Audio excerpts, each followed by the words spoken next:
Hi, yesterday I released version 1.8 for TurboCase, and I just wanted to make a quick video to show off the new features here.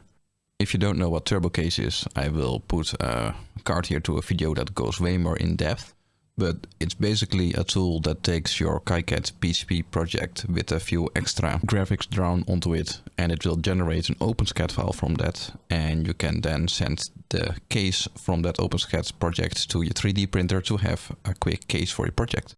The major new feature here is the prefabs. It used to be just a built-in KiCad library inside the tool, but I changed it around now to store all the CAD metadata into the actual footprint, so it can now be copy and pasted from this new list of prefabs on the website.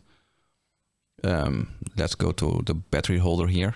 This is a way more visual way to browse what will be added to your case, and basically all the information for the footprint is stored in this text. This is a KiCad footprint, they are just plain text files. And this is the OpenSCAD file that contains the actual model. And this is actually embedded into the base64 string inside the footprint here. A few of the previews on the website look a bit weird, especially the OpenSCAD preview here, because the dimensions depend on the case where you will put it in. So let's grab a KiCad project. I have one on this monitor. This is a pretty simple board that just has an ESP32 module on it and a Type-C connector that needs to have a hole for the board. You can see it here in the 3D view. The large empty space is for a module that will be soldered on top of it. And I already added a case outline to this board, but it probably will have to change. For the USB-C connector, it's just this GCT part. I'm actually putting a Earth Electric USB-C connector on here, but the footprint matches close enough that it just works. So I need a hole for a USB-C plug.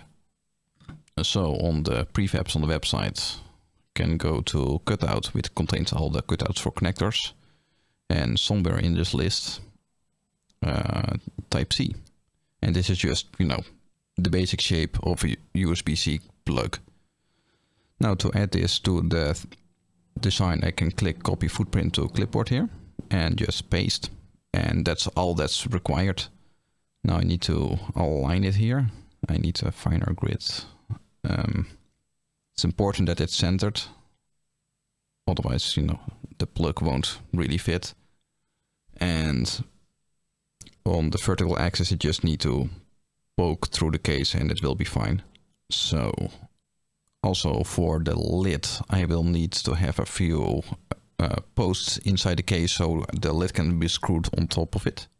Luckily, there's also a nice prefab to do that. Let's go back to the list of prefabs, and then I need the case parts. And here I need a case post. I need the M3 one because I have M3 inserts and M3 screws. Makes everything nice and consistent. Wait, I need the case corner because I want them in the corner.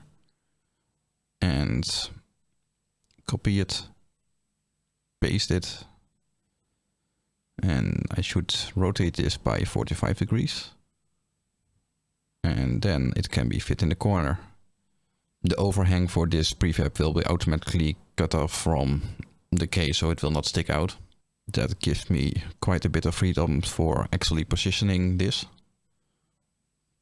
Let's also put one in the other case to have a bit of consistency. And it's also kind of the bare minimum to have the lid stay on properly.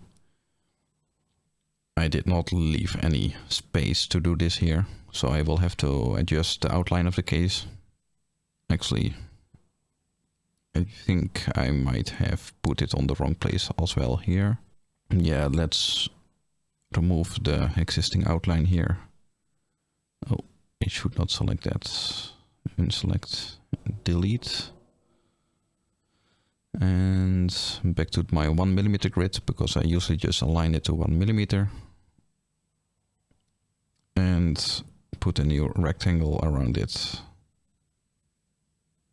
I guess, yep, something like this.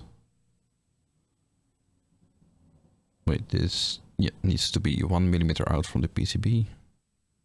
And doesn't matter where it is on this side. This looks good.